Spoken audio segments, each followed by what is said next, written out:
certified health and life coach, a well-being ambassador for the College of Nursing, and formerly for the Honors College, and one of the wellness class educators. So you can reach me at abby.horton@ua.edu, and I'm happy to answer any questions.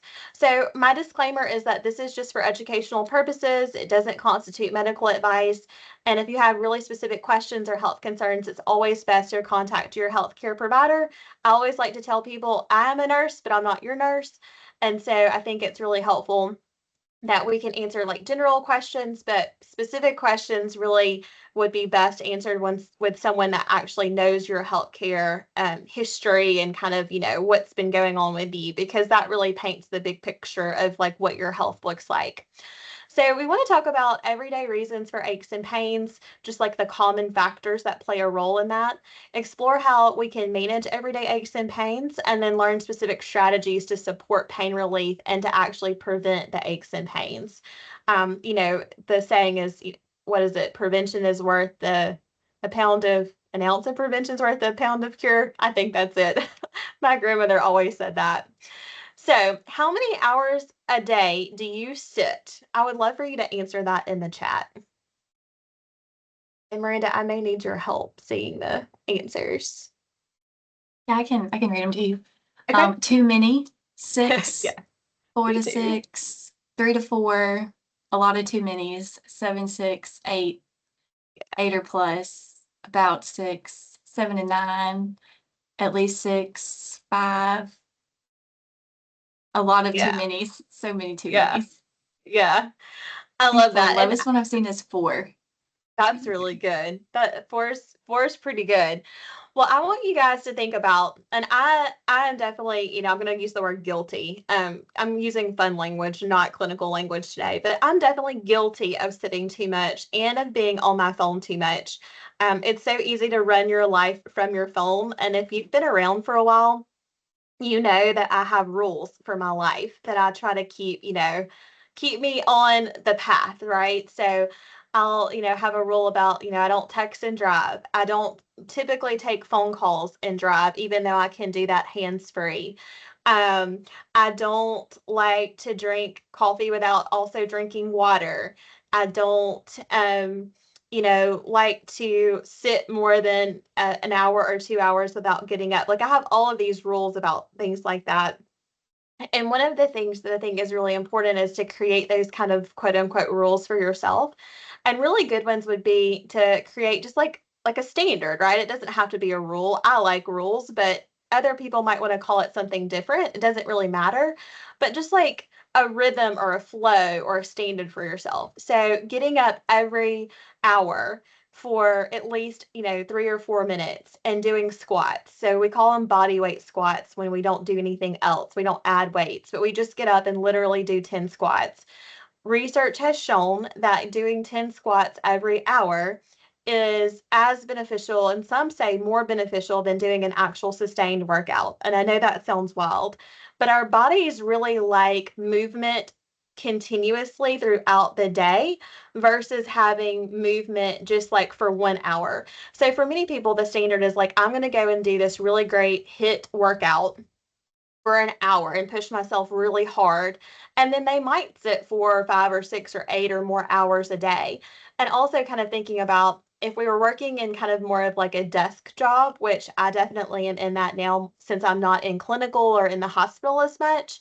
I'm more sedentary, and it flows differently throughout the day, right? Because mornings are a lot of meetings, afternoons are a lot of classroom for me, and no 2 days look alike, which is true of many people on campus.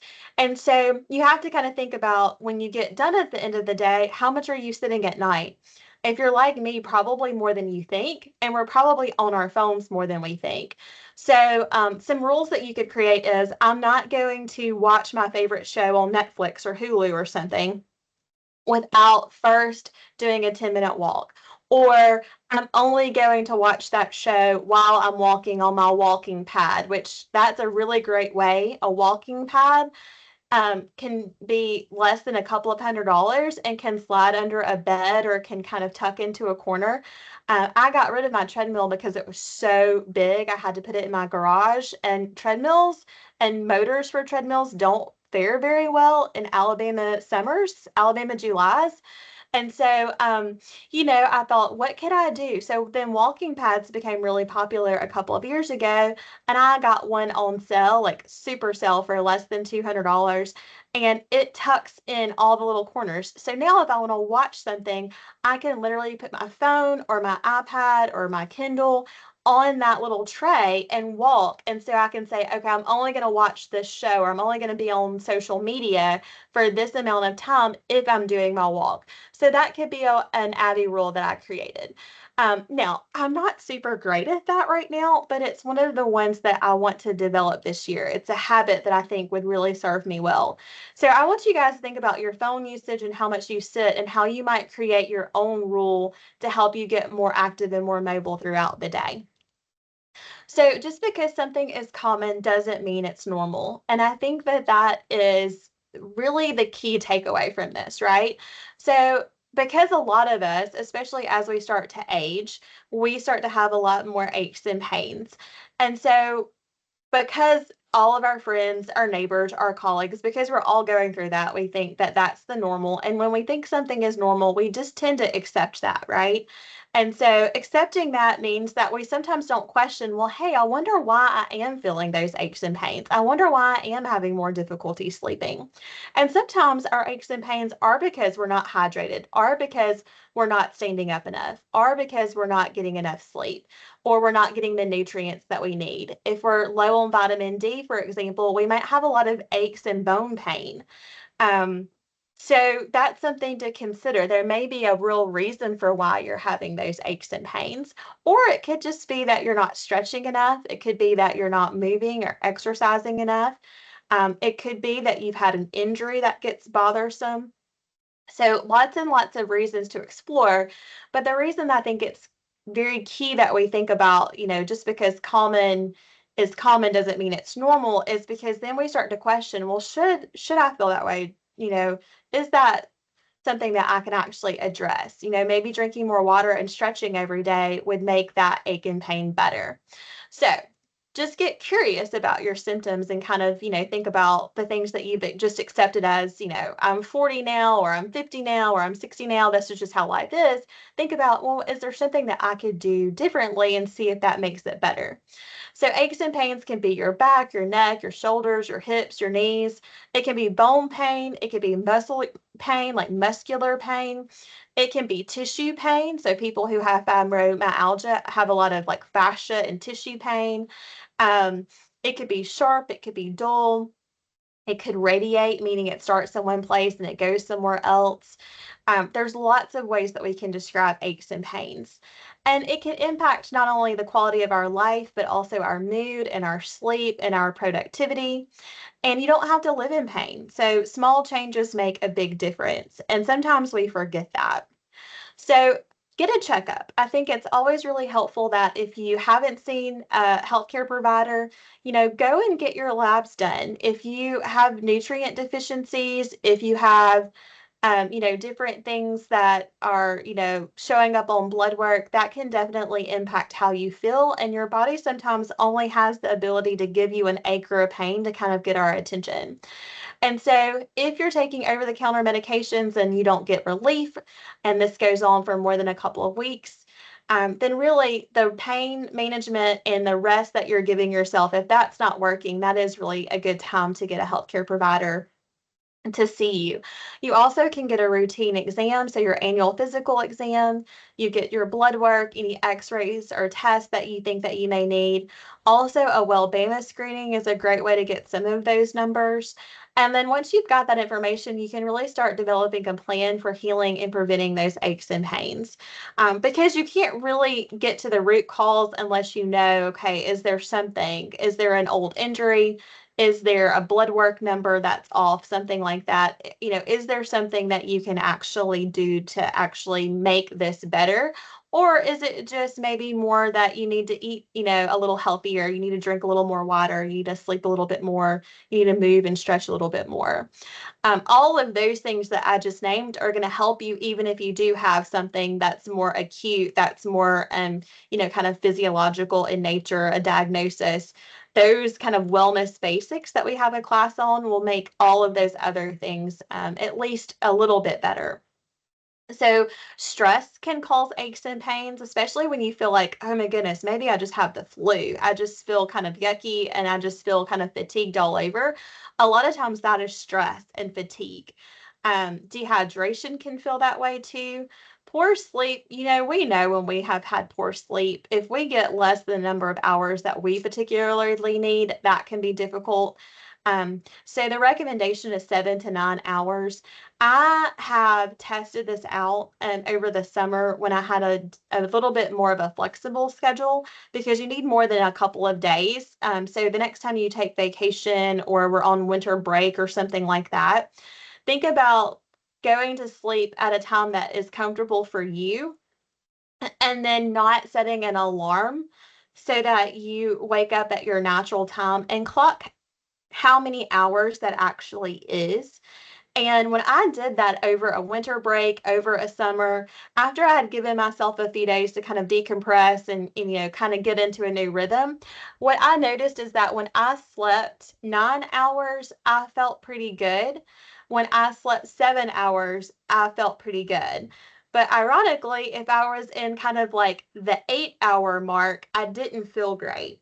And so my theory around that is supported by research is that we go through about 4 sleep cycles a night, give or take. And now my disclaimer is I'm not a sleep expert. I'm just a sleep enthusiast because I've been struggling with my sleep the past year. But you go through about 4 1.5 hour sleep cycles. And so if you don't time your sleep cycles just right, then if you wake up in the middle of your sleep cycle, because your alarm is going off, then a lot of times what happens is you feel worse. It's kind of like not getting your nap out. That's what I always said when my kids were little. I'm like, oh, someone's cranky. They didn't get their nap out. It's just that they woke up when they weren't at the best part in their sleep cycle. And that can definitely happen. And sleep to me is very complicated. It's like the mystery wellness basic that's hard for me to figure out too. So if that's true for you, you're not alone.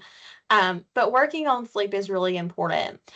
Just don't stress yourself out about it because that is really counterproductive. Cold and flu and infections, anemia, vitamin deficiencies, especially B vitamins. There's B12, there's B6, there's lots of B vitamins, B9. Um, Vitamin D is really important. Like I said, bone pain can be really difficult with a deficiency. Arthritis, autoimmune or chronic illness, which have been on the rise in the last couple of decades, especially where you have a lot of inflammation, injuries, or age-related concerns. If you're sitting for more than 3 hours a day, I hear on social media, I've really taken a break this past year, but I hear that they're calling Diet Coke on social media the new cigarette. Have y'all heard that? Put that in the chat if you've heard it. And Miranda, you'll have to tell me. But actually what we say is the new smoking is sitting, being sedentary. But on TikTok and Instagram, I checked in last week and I'm hearing that they're calling Diet Coke the new cigarette. Poor posture, that's something I definitely have to work on. I've had a lot of abdominal surgeries, and so I tend to hunch forward. Also, when we're looking at our phones, we tend to hunch forward, and so I have to be really mindful of that. Taylor Swift made the Form, Forme, the Form bra really popular on her Eras tour. It's a couple of $100, so I have not bought that yet. But she would exercise and train and do her dress rehearsals wearing the Form bra to help support her posture because she was doing so much on her feet and so much movement. And so that has become really popular. There are a lot of other options on Amazon. So I haven't decided which one I'm going to go with, but I've worn one in the past at the recommendation of my physical therapist. And I will say, I think that that is really helpful. You just have to be mindful that you want to get something that supports you and helps remind you to correct your own posture versus actually giving into it and just letting the supportive device or the sports bra actually hold you in. And so they make them for men and women, obviously. The Form bra is just really popular right now. It was made by an orthopedic surgeon, from what I understand. But that for posture and those ergonomics, how high your screen is, you want to be able to look straight ahead and the middle of your screen be in your eyesight. You want to make sure that your chair is really comfortable. I bought a chair from Staples that has vibration and has heat. So if you hear my voice, kind of doing that oscillation that you hear if you did that with a kid, you talked into a fan as a kid. I was a kid of the 90s, so I did that for fun. We didn't have social media. And so, it gives that same sensation. So you may not like that when you're on a call like this, but it gives vibration and it gives heat to help with your back. It also is very cushioned. And I spend a lot of time sitting. So I splurged and got this for myself over the break because I noticed that I needed a little bit more support. They're also, ergonomic little like hip alignment pads that you can sit in your chair if that's more of your issue. If you have more of like a tailbone issue, I have more lower back pain. Um, and then just repetitive movements. So your mouse, if you have carpal tunnel under your wrist, maybe you need one of those mouse pads that help support your wrist so you're not having to support it yourself. And then just muscle weakness and imbalance in general. We always said if you don't use it, you lose it. And that's really true of our muscle strength. It doesn't take very long at all for us to lose muscle strength. Um, Particularly some of us are more susceptible to that than others. And so I notice if I don't lift weights, even just for a couple of weeks, it's really hard for me to go back to the weights that I was lifting previously. And so those are all good things to kind of be thinking about. And it just depends on where your aches and pains are. If you have aches and pains all over and not just one particular spot, I would tell you to work on those 5 wellness basics of the food, the nutrition, the water, the meditation, and kind of mind breaks and your movement, so that you actually are impacting yourself really head to toe. And then sometimes that gives you enough relief to figure out, oh, okay, now I really am having one specific pain and it's really my lower back or it's my knee. Miranda, what did we hear in the chat? We had about 3 no's and 3 yeses, and one said that they're referred to as fridge cigarettes. Oh, So, fridge cigarettes. Oh, yeah, yes, thank fridge you. cigs. I knew I was kind of missing that. Thank you for telling me. Yes, fridge cigarettes. Yes, yes. I knew that there was something I was missing. Yeah. Diet Coke. My goodness. I think you either love it or hate it, but I am not a fan. I don't like the aftertaste, but I do think that it's a little wild that they're calling fridge cigarettes, but that is the latest trend. Y'all heard it here. Thanks, Miranda. Okay, so diseases and root causes. It's really important that every time we have a symptom or we have a diagnosis, there's usually a root cause that probably started the chain of events. And so things like immune imbalances, structural imbalances. So maybe your spine is a little bit misaligned. And I know that that sounds scary, but that's actually really common. We do a lot of things that can get our spines a little bit out of alignment. And the funny thing is that our cars get out of alignment all the time. Y'all know I love to talk about potholes. Our cars hit a pothole and we get out of alignment, but our bodies do the same thing, right? And so, for me, I'll give you all an example of a structural imbalance for me. My right hip and my left hip, when you go to physical therapy, a lot of times if you're having any kind of core pain, they'll look to see if your hips and your legs are the same length. And technically they probably are, but like, is one longer than the other in that moment? And my right, as far as I can remember, this I may be getting the wrong side, y'all, but y'all get the idea. I feel like they always pull on my right side more than my left, but my right hip, I think, is slightly shorter than my left. And so when I go and get an adjustment from our chiropractor or I go to physical therapy, they will, of course, with my permission, they will pull pretty hard on my right leg to get that more in alignment because when I favor my left leg because I'm kind of almost like I guess I have a slight limp that they can notice. No one else has said anything, but when I start to walk, there's like it's a half an inch longer, I think, on my left side. And so I favor that side. And then I have more pain because of that. And that's probably why I have the lower back pain. Well, I mean, there's nothing I can physically do about it. I can't pull on my own leg to get it to work out. And the muscles being tight is actually part of why that goes back to the way it is. So if I'm not stretching, if I'm not lifting weights, if I'm not doing hydration and all of that really well, then after so long, then that leg shortens again and it just continues the pain cycle. And I have really tight hamstrings. Apparently, that's part of the issue. So I thought that that was pretty uncommon, but from what I'm hearing from chiropractic care that I have, from the physical therapist that I know, that that's actually pretty common for one side to be longer than the other for you to favor a side. So that would be an example of a structural imbalance. And that's going to require help, right? Because we can't really do that at home. We shouldn't be doing that at home unless we have a trained professional that can do that.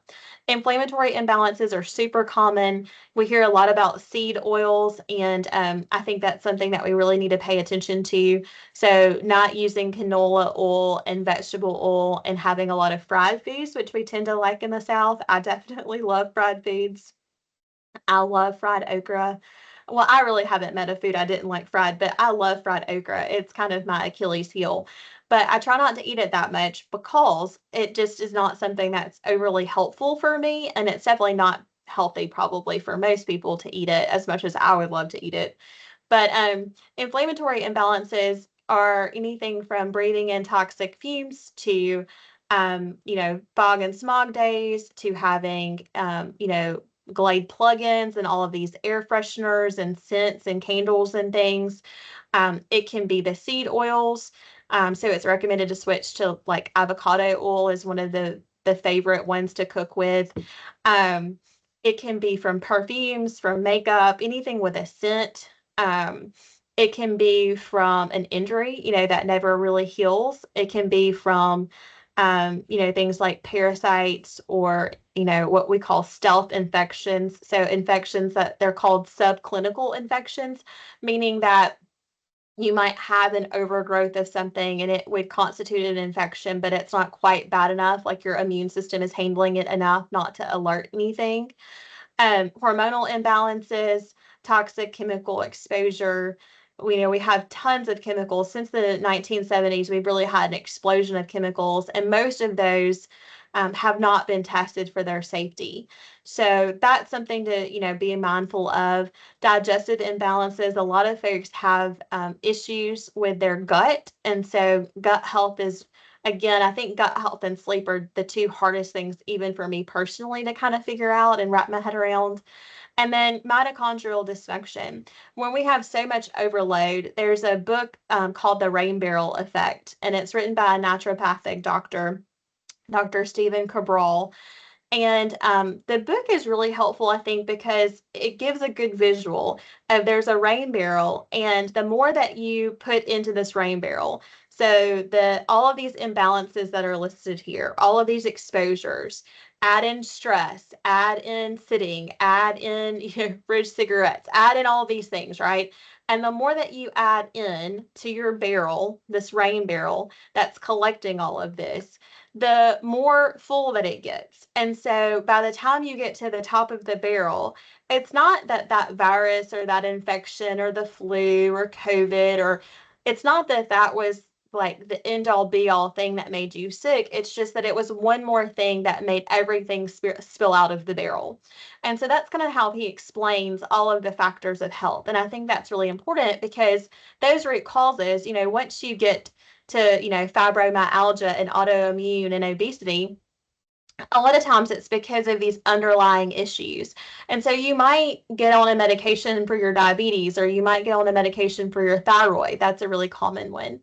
Um, but if your autoimmune inflammatory process is what's driving that, then you're kind of like turning the fire alarm off on a burning house. The house is still on fire, but the fire alarm has been silenced by that medication. And now that doesn't mean that you don't need that medication, because a lot of times you have to have it. It's life-saving medication.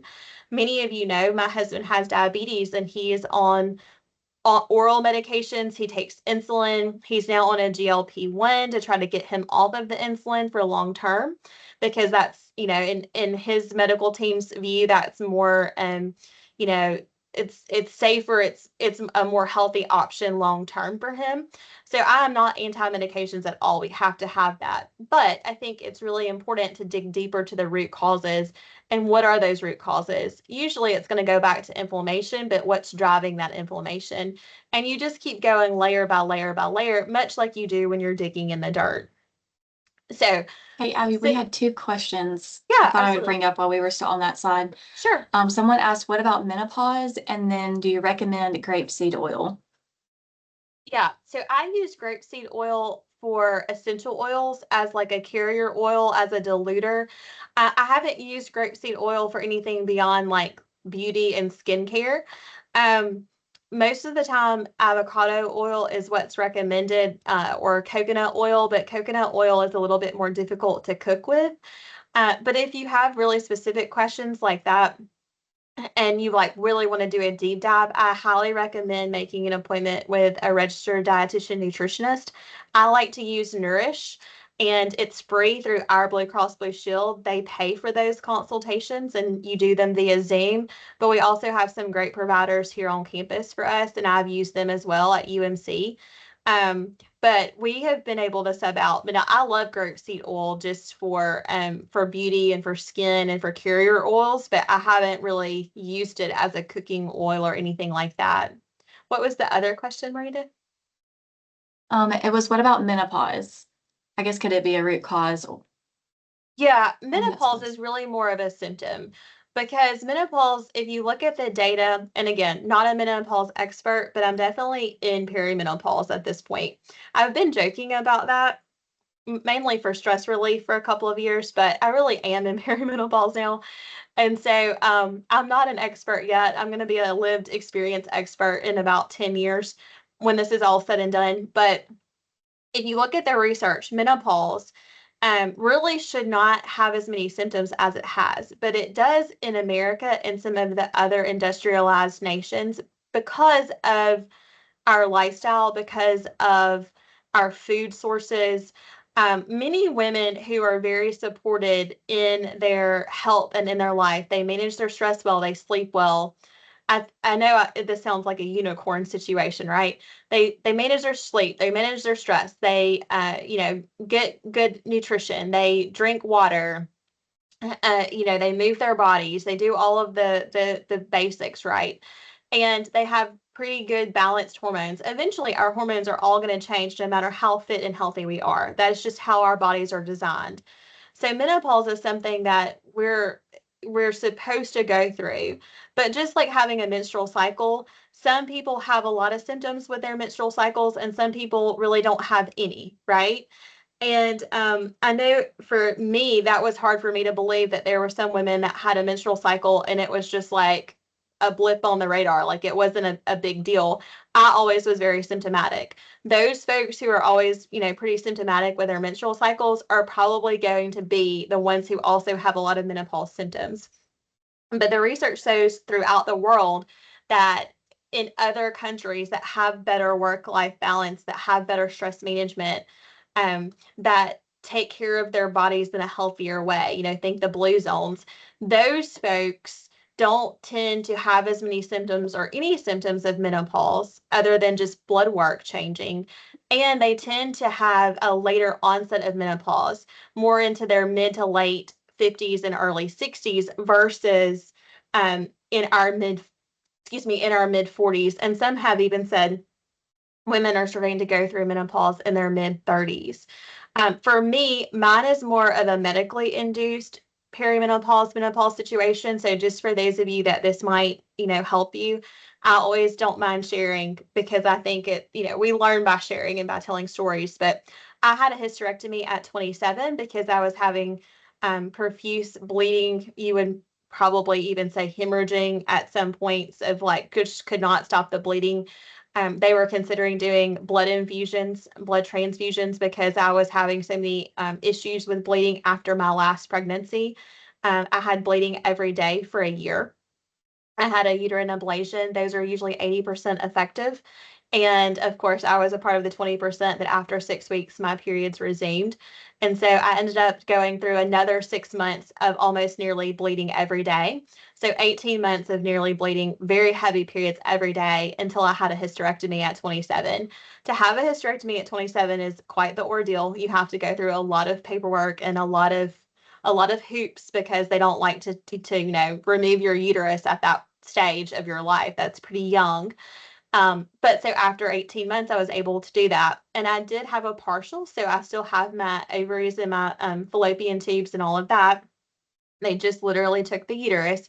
But because of damage that can happen during the surgery, and I say damage in air quotes, but because of just the jarring that happens to the ovaries and the manipulation, because of the blood supply changing to the ovaries, again, not an expert on any of this, but just have lived through it. Um, for about 10 to 12 years, is what I was told, your ovaries will be able to compensate, and then you'll go through more of a clinical menopause because of that. And so I'm at that mark right now. I just turned 40. And so it's really challenging, but I would say look at the resources on menopause because there are a lot of great books. Mary Claire Haver is one of the leading experts on menopause. But there's also a lot of other great experts out there. She's got a new book that just came out about menopause and perimenopause. So if you're a woman in your mid 30s or later, I think either of those books could be a good resource.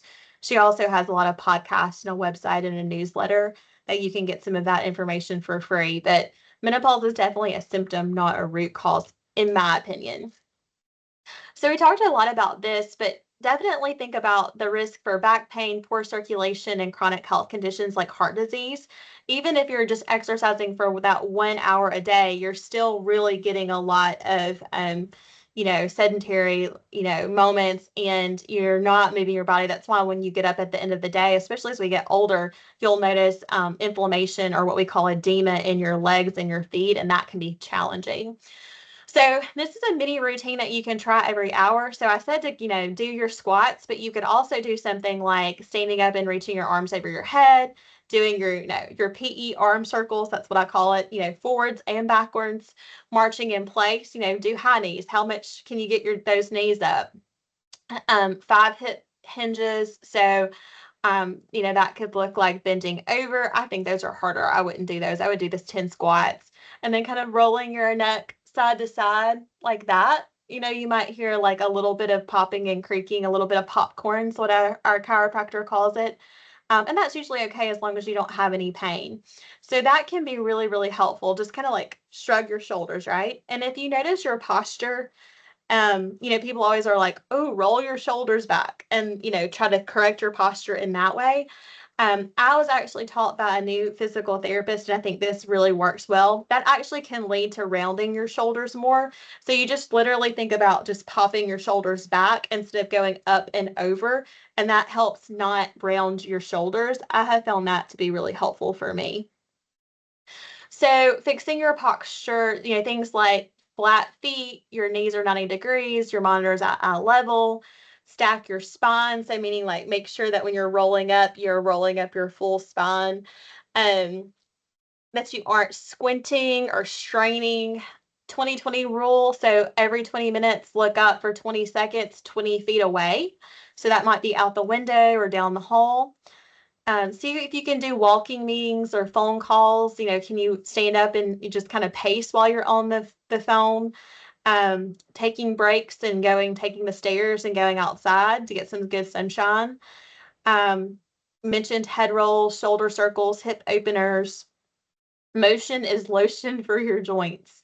We use it or we lose it. I love the Fit On app. I also love Hinge. I use both.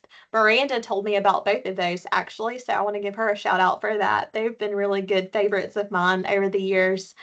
And then doing things to build your core muscles. When I'm doing really good in my exercises with my weightlifting, doing things like core and glutes and upper back, that is your pain prevention powerhouse. Because when your core is strong and your back and your glutes are strong, then that's when you feel like you can kind of take on the world. So, really prioritizing purposeful movement in that way. Um, and yeah, some other recommendations there. Also, stretching, doing rolls with your foam roller, um, stretching before and after workouts to make sure you're not working out cold muscles, focusing on tight areas. That's usually going to be your hip flexors and your hamstrings and your neck. Those are the areas that it likes to be tight. There's definitely exercises that you can do. Working with a good physical therapist, I highly recommend. You don't just need to do that for injuries or for surgeries. You can get a physical therapy consult for almost anything, and that's what Hinge Help is. But sometimes it's helpful to go work with a human and then switch to an app for maintenance. Hydration is also joint lubrication, and then anti-inflammatory foods like getting good omega-3s, so nut seeds, good olive oil, um, avocado, salmon, berries and turmeric are really good, or turmeric, depending on how you pronounce it. Sleep posture matters too. So side sleeping with a pillow or back sleeping is best. Of course, stomach sleeping is the worst. So you guys know that's exactly my favorite way to sleep. Many people do.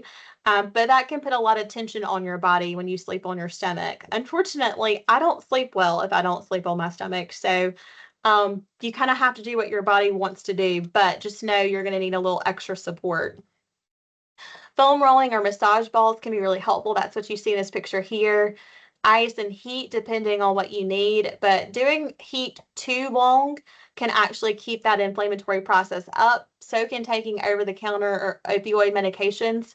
You get into this pain cycle where your body really keeps that pain pathway alive because it likes pain relief. Let's be honest. So even something simple like Tylenol and ibuprofen over the counter can contribute to that pain cycle. And that's something that I had to really recognize after my surgeries is like I have to stop taking so much over the counter pain medication and just like sit with the pain for a little bit to be able to get over the pain. That was not fun, but it was effective. Topical pain relievers work a little bit differently, and I think those help for a lot of relief. And then wearable posture correctors, like I was talking about, just for short-term use, like you're just teaching your body how to get back into its aligned position better. And then stress and tension go hand in hand. The more stress, the more tension. Incorporate breath work, mindfulness, or yoga. Those are all really good things to do. 2-minute grounding pause, so a nervous system reset would just look like closing your eyes. Y'all notice I've got my light turned off today. I've got little twinkle lights on. I've got my blinds closed. I've got my chair going. All things that my body needs today to really support me. And, figuring out what that looks like for you. But 2 minutes, if I had 2 minutes today, what I could do is I could close my eyes and I could do like a meditation, or I could just sit in silence with my eyes closed. A lot of times, just giving some sensory deprivation can be really helpful as a reset. It's a little harder to close our ears, but like you could actually close your eyes and put, noise canceling headphones on and just not play anything, or play, Healing Hurts on Spotify, Healing Hurts music. That would be a great 2-minute reset. And then adding breath work in there is really helpful. So breathing, out for 4, in for 4, out for 4, in for 4. Also breathing out longer than you inhale in. So breathing for 4 and then exhaling for 6 or 8. That's hard for me to do, but that means that's something I need to work on. So that can help reset your parasympathetic nervous system and kind of give you that relaxed feeling. So these are the wellness basics that I mentioned. We have a whole talk on those, but this can just be used as a little checklist. And Miranda will put these slides in the chat if she hasn't already. She usually beats me to it. But they're just some different things that you can try. Just pick 1 or 2 things. Don't overwhelm yourselves. And then more recommendations. So I mentioned these earlier, but more of this, the turmeric, the omega-6, the gentle exercise, more of that, less sugar, less refined carbs, less alcohol, less, daily meat consumption. Maybe you have a meatless Monday, throw that in there in the week. Less processed or packaged or fried foods, and less trans fats, because those aren't really fats. Those are actually chemicals, preservatives for your food. And then things like stretching, deep breathing, gentle exercise, Epsom salts that has some good magnesium in it, aromatherapy, massage guns, cryotherapy, So that cold exposure, infrared sauna, acupressure, acupuncture. There's mats that you can get. I love the Prana mat. That's the one I have, but there's some other brands on Amazon that are a little bit more affordable.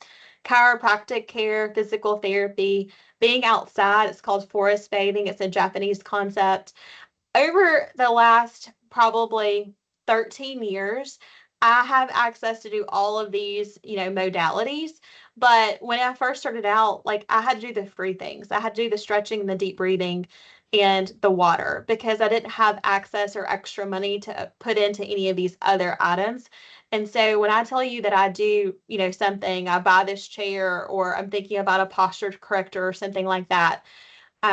I started out very simply 13 years ago doing very, very basic things because I didn't really have the bandwidth, like the mental capacity, the time, the schedule, or the funds to be able to do the fun things, right? Like infrared sauna, I've done that. Cryotherapy, I've done that. I have an acupressure mat at home. I've done chiro and physical therapy. All of these different things that I've tried, they're the more fun things to do, but the basics are where you really get a lot of benefit and where if you're the most consistent, you don't need some of the extra fun things. Those can just be treats. So other things like the pain creams, the OTC medications, TENS units, you use those at cryo or chiropractic care a lot of times, hot and cold therapy, so ice packs, heat. You can do kinesiology taping, especially if you have like a real acute injury. Red light laser therapy. You can do red light and laser therapy. Those are actually can be two different things. Halo therapy, so that's salt therapy. That's a little harder to get access to, but we do have a place in Tuscaloosa and in Birmingham that has halo therapy. They're like booths that you can get into. And doing things to really challenge yourself, like the 5K. The Crimson Couch to 5K was one of my very first kind of commitments to myself that I was actually going to take my health seriously. And I signed up during one of my most unhealthy times. I was my most overweight, my most unhealthy. But joining that community and doing that 5K, I struggled to finish that 5K, but it was the starting point for me to actually and I won't say get off the couch because really I wasn't even on the couch. I was like lying horizontal in a bathtub or a bed because I was in so much physical pain and I was so sick with my tumor and being overweight and lots of other health problems. I have a heart condition that makes exercise hard for me sometimes. And so I say all that to say is like you might not even be going from the couch. You may be going from a lying horizontal position because you're that sick. But for me, that was really my starting point of like, I'm going to walk this and finish this no matter how long it takes me.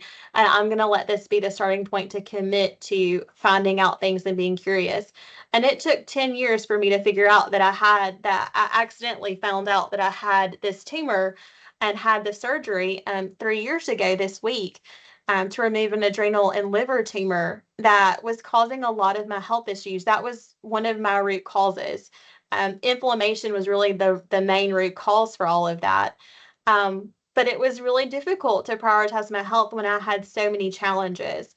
But I stayed really curious about that and thankfully developed kidney stones that was able to help me get the imaging I needed to find the tumor. And then my health really drastically improved from that. Everyone isn't going to have a tumor, obviously, thankfully.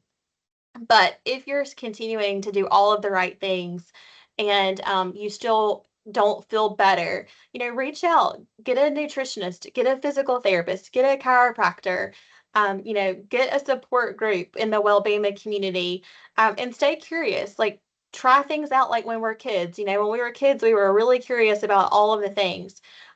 Let that curiosity come back to you because you may find a root cause or you may find a healing modality that really helps you. And really working on your stress along with the wellness basics, that is key because there's so much that you can't do, right? Like I couldn't put myself on that operating table and remove that tumor. I couldn't do that myself. But I could do a lot of the things on this, slide. I could stretch. I could, like she's doing here with this band, I could do cryotherapy, which I actually loved. Like people think it's really painful because you're so cold, but it's like a dry cold. It's really fun, actually. tea and lemon and getting out in the sun and into the grass with bare feet, massage, aromatherapy, exercising or physical therapy. Lemon water is a really good detoxer. Getting out and moving your body, the turmeric, cupping. I've had that done at the chiropractor. That was really fun too. Epsom salt baths, forest bathing, acupuncture, prana mats. That's a really fun one too. Those are all great things to do. BioFreeze, that's a topical. Of course, your traditional heating pad. They've got some big ones, some fun ones now that kind of can go across your whole back. I need to upgrade my heating pad. This is halotherapy, gua sha, that can be really helpful for lymph and drainage. Red light therapy, just getting out in the sun. We don't need to be afraid of the sun. We just need to be, mindful. Laser, that can usually be done at a chiropractor. More foam rolling, kinesiology, chiropractic adjustment, running, stretching, TENS unit, hot and cold therapy. And then rebounding is really fun too. That's on my wish list to get a rebounder because that can be really helpful. Also, they have vibration plates that you can get at like a chiropractor's office, a vibration plate session. You also can order those on Amazon, usually for around $150. I absolutely love mine. It was very helpful in helping me heal and get over kind of like my pain that I was having post surgery. So get up every 30 to 60 minutes, hydrate and stretch, strengthen your core, use good ergonomic practices, be gentle and consistent because healing isn't all or nothing. And I have an all or nothing personality. I'm either all in or I'm all out. And that really works to my disadvantage when I need to commit to something because that's not always fun. But giving yourself little rewards can be great. And my inspiration, the reason I included this picture is because this lady that's here, when I am her age, I would just have to guess at how old she is, but when I'm her age, I want to be able to get on the floor. I want to have beautiful, salt and pepper hair, and I want to have a big smile, and I want to be able to get on my yoga mat on the floor, and I want to be able to get in the floor and play with my grandbabies. And, I hope that I'm that blessed. And doing some of these things, I hope is going to help me get here. And so I included her on here for my benefit as much as for yours. I hope it's an inspiration to you because that's my inspiration for why I want to stay healthy and active. So I would challenge you to get up every hour today and tomorrow and just keep trying it. Keep trying a new thing every day, and see what works well for you and just commit to that. We would love for you to follow us on our website and Facebook, all of our social media. We have a lot of old blogs that I wrote to go along with many of the classes that I've taught over the years. And so we would love for you to check that out. And here is my information if you want to reach out. I have got to run to class, but I could take a question or two if there's anything in the chat. There's one I was waiting to ask. Any suggestions for someone that recently had knee surgery that's back at work? Absolutely. So, again, make sure that you're checking in with whoever's helping you. For knee surgeries, I used to work at the hospital with hip and knee operations a lot. I would say, think about cold and ice, think about pre-medication